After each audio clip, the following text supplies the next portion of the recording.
Lucky CM ಎಂಬ B R Patil ಅವರ ಹೇಳಿಕೆ ವಿಚಾರಕ್ಕೆ ನಂದಿಬೆಟ್ಟದಲ್ಲಿ ಸಚಿವ ರಾಮಲಿಂಗಾರೆಡ್ಡಿ ಪ್ರತಿಕ್ರಿಯೆ ಕೊಟ್ಟಿದ್ದಾರೆ. ಸಿಎಂ ಸಿದ್ದರಾಮಯ್ಯ ಜನಪ್ರಿಯ ನಾಯಕರು, ಸಿದ್ದರಾಮಯ್ಯ ಯಾವಾಗಲೂ ಸಿಎಂ ಆಗಬೇಕಿತ್ತು.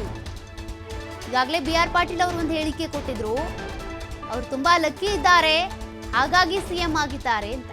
ಹಾಗಾಗಿ ಅದಕ್ಕೆ ಸಂಬಂಧಪಟ್ಟಂತೆ ರಾಮಲಿಂಗಾರೆಡ್ಡಿ ಅವರ ಹೇಳಿಕೆ ಇದು. ಸಿಎಂ ಸಿದ್ದರಾಮಯ್ಯ ಜನಪ್ರಿಯ ನಾಯಕರು, ಯಾವಾಗಲೂ ಅವರು ಸಿಎಂ ಆಗಬೇಕಾಗಿತ್ತು. ಆಗ ಬಿಆರ್ ಪಾಟೀಲ್ಗೆ ಹಾಗೂ ಸಿದ್ದರಾಮಯ್ಯ ಅವರಿಗೆ ಪೈಪೋಟಿ ಇತ್ತು. ಹೀಗಾಗಿ ಆಗ ಸಿದ್ದರಾಮಯ್ಯ ಅವರು ಡಿಸಿಎಂ ಆಗಿದ್ರು. ಬಿಆರ್ ಪಾಟೀಲ್ ಸಿದ್ದರಾಮಯ್ಯ ಅವರು ಸ್ನೇಹಿತರೆ.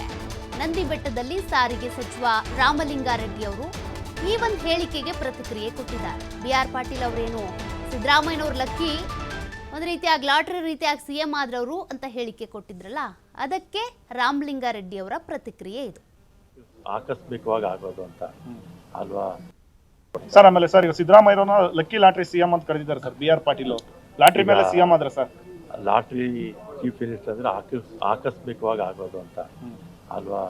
ಸಿದ್ದರಾಮಯ್ಯನವರು ಅತ್ಯಂತ ಜನಪ್ರಿಯ ನಾಯಕರಲ್ಲಿ ಒಬ್ರು. ಎಲ್ಲಾ ಪಕ್ಷದ ನಾಯಕರನ್ನು ನೀವು ಕಂಪೇರ್ ಮಾಡಿದ್ರೆ ಅತಿ ಹೆಚ್ಚು ಜನಪ್ರಿಯತೆ ಇರ್ತಕ್ಕಂಥದ್ದು, ಜನನಾಯಕರಂತ ಹೆಸರಿರ್ತಕ್ಕಂಥದ್ದು ಸಿದ್ದರಾಮಯ್ಯನವರಿಗೆ.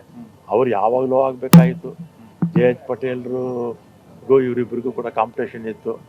ಆ ಸಂದರ್ಭದಲ್ಲಿ ಜೆ.ಎಚ್. ಪಟೇಲ್ರಾದ್ರು, ಆಗ್ಲೇ ಇವ್ರು ಆಗ್ಬೇಕಾಗಿತ್ತು.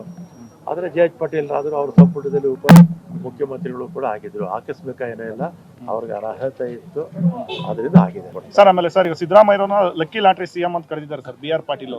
ಲಾಟ್ರಿ ಮೇಲೆ ಸಿಎಂ ಆದ್ರೆ ಸರ್, ಎಸ್ ನೋಡಿ, ಈಗಾಗಲೇ ಬಿಆರ್ ಪಾಟೀಲ್ ಅವರ ಒಂದು ಆಡಿಯೋ ವೈರಲ್ ಆಗಿತ್ತು. ಅದರ ಬೆನ್ನಲ್ಲೇ ಬಿಆರ್ ಪಾಟೀಲ್ ಅವರು ಸಿಎಂ ಸಿದ್ದರಾಮಯ್ಯನವರ ಬಗ್ಗೆ ಫೋನ್ನಲ್ಲಿ ಮಾತನಾಡ್ತಾ ಇರುವಂಥ ಸಂದರ್ಭದಲ್ಲೇ ಅವ್ರ ಪಕ್ಕದಲ್ಲೇ ಇದ್ದವರು ವಿಡಿಯೋ ಮಾಡಿ ಹರಿಬಿಟ್ಟಿದ್ರು. ಆ ವಿಡಿಯೋ ಕೂಡ ಸಾಕಷ್ಟು ವೈರಲ್ ಆಗ್ತಾ ಇದ್ದಂತೆ ಬಿಆರ್ ಪಾಟೀಲ್ ಅವರು ನೇರವಾಗಿ ಕೂಡ ಸ್ಪಷ್ಟನೆ ಕೊಟ್ಟಿದ್ರು.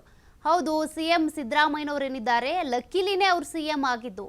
ನಾನು ಅವರು ಇಬ್ಬರು ಕೂಡ ಒಂದೇ ಸಮಯದಲ್ಲೇ JDSಗೆ ಬಂದ್ವಿ, ಹಂಗಿದ್ರು JDS ಇಂದ ಕಾಂಗ್ರೆಸ್ಸಿಗೆ ಬಂದ್ವಿ, ಹಂಗಿದ್ರೂ ಕೂಡ ಅವರಿಗೊಳ್ಳೆ ಸಿಎಂ ಆಗುವಂಥ ಅವಕಾಶ ಸಿಕ್ತು, ನಮಗೆ ಸಿಗಲಿಲ್ಲ ಅಂತೇಳಿ ಅಸಮಾಧಾನವನ್ನು ಹೊರ ಹಾಕಿದ್ರು. ಆ ಹೇಳಿಕೆಗೆ ಸಂಬಂಧಪಟ್ಟಂತೆ ಈಗಾಗಲೇ ಸಿದ್ದರಾಮಯ್ಯನವರ ಬೆಂಬಲಿಗರ ಅನೇಕರು ಹೇಳಿಕೆಯನ್ನು ಕೊಡ್ತಾ ಇದ್ದಾರೆ. ಸಚಿವ ಸಂಪುಟದ ಮತ್ತೋರ್ವ ಸದಸ್ಯ ಆಗಿರುವಂಥ ರಾಮಲಿಂಗಾರೆಡ್ಡಿ ಅವರು ಕೂಡ ರಿಯಾಕ್ಷನ್ ಕೊಟ್ಟಿದ್ದಾರೆ. ಅದು ಕೂಡ ಅದೇನು ಆಕಸ್ಮಿಕವಾಗಿ ಸಿದ್ದರಾಮಯ್ಯನವರು ಸಿಎಂ ಆಗಿದ್ದಲ್ಲ, ಅವರು ಜನಪ್ರಿಯ ನಾಯಕರೇ, ಅವರಂದರೆ ಜನರಿಗೂ ಇಷ್ಟ, ಅವರು ಅನೇಕ ಕೊಡುಗೆಗಳನ್ನು ಕೊಟ್ಟಿದ್ದಾರೆ. ಮೊದಲ ಬಾರಿಯೂ ಕೂಡ ಕೊಡುಗೆಗಳನ್ನ ಕೊಟ್ಟಿದ್ರು, ಹಾಗಾಗಿ ಎರಡನೇ ಬಾರಿನೂ ಕೂಡ ಹೈಕಮಾಂಡ್ ಆಯ್ಕೆ ಮಾಡಿದೆ. ಇದೇನು ಬೈ ಆಕ್ಸಿಡೆಂಟ್ಲಿ ಸಿಎಂ ಆಗಿದ್ದಲ್ಲ, ಅವ್ರ ಜನಪ್ರಿಯ ನಾಯಕರೇ, ಅವರಿಗೆ ಅರ್ಹತೆ ಇದೆ, ಹಾಗಾಗಿನೇ ಸಿದ್ದರಾಮಯ್ಯನವರು ಸಿಎಂ ಆಗಿದ್ದು ಅಂತ ರಾಮಲಿಂಗಾರೆಡ್ಡಿ ಅವರು ಇಲ್ಲಿ ಸಮರ್ಥನೆ ಮಾಡ್ಕೊಂಡಿದ್ದಾರೆ. ಸಿಎಂ ಆಗಿ ಸಿದ್ದರಾಮಯ್ಯನವರಿಗೆ ಅವಕಾಶ ಸಿಕ್ಕಿದ್ದು ಕರೆಕ್ಟಾಗೇ ಇದೆ, ಅವರು ಒಳ್ಳೆ ನಾಯಕರೇ ಅಂತ. ಜೊತೆಗೆ ಬಿಆರ್ ಪಾಟೀಲ್ ಹಾಗೂ ಸಿದ್ದರಾಮಯ್ಯ ಇಬ್ಬರು ಕೂಡ ಸ್ನೇಹಿತರೆ, ಇಬ್ಬರು ಒಟ್ಟೊಟ್ಟಿಗೆನೇ ರಾಜಕಾರಣಕ್ಕೆ ಬಂದಂಥ ನಾಯಕರು. ಆ ಒಂದು ಸ್ನೇಹದ ಸಲಿಗೆಯಲ್ಲೇ ಆಗಿನ ಸಿಚುವೇಶನ್ಗೆ ಸಂಬಂಧಪಟ್ಟಂತೆ ಅವ್ರು ರಿಯಾಕ್ಟ್ ಮಾಡಿರ್ತಾರೆ ಅಷ್ಟೇ ಅಂತೇಳಿ ಕೂಡ ಹೇಳಿಕೆಯನ್ನು ಕೊಟ್ಟಿರೋದು. ಬಟ್ ಇಲ್ಲಿ ಸಿಎಂ ಬದಲಾವಣೆ ಏನಾದರೂ ಆಗುತ್ತಾ ಅನ್ನುವಂಥ ಚರ್ಚೆಗೆ ಸಂಬಂಧಪಟ್ಟಂತೆ ಸಾಕಷ್ಟು ಹೇಳಿಕೆಗಳು ಹೊರಬೀಳ್ತಾ ಇವೆ. ಹೀಗಾಗಿನೇ ಸುರ್ಜೇವಾಲಾ ಅವರು ಕೂಡ ಈ ಎಲ್ಲ ಹೇಳಿಕೆಗಳನ್ನ ಕಂಟ್ರೋಲ್ ಮಾಡಬೇಕು, ಪಕ್ಷಕ್ಕೆ ಡ್ಯಾಮೇಜ್ ಉಂಟಾಗಬಾರ್ದು ಅನ್ನುವಂಥ ಕಾರಣಕ್ಕೇನೆ ಸುರ್ಜೇವಾಲಾ ಅವರು ಕರ್ನಾಟಕದಲ್ಲಿ 2 ದಿನಗಳ ಕಾಲ ಇದ್ದು ಈಗಾಗಲೇ ಅನೇಕ ಶಾಸಕರನ್ನ ಕರೆಸಿ 1-to-1 ಮೀಟಿಂಗ್ ನಡೆಸಿ ಅಸಮಾಧಾನಿತರಿಗೆ ಮದ್ದರಿಯುವಂಥ ಕೆಲಸವನ್ನು ಕೂಡ ಮಾಡಿದ್ದಾರೆ.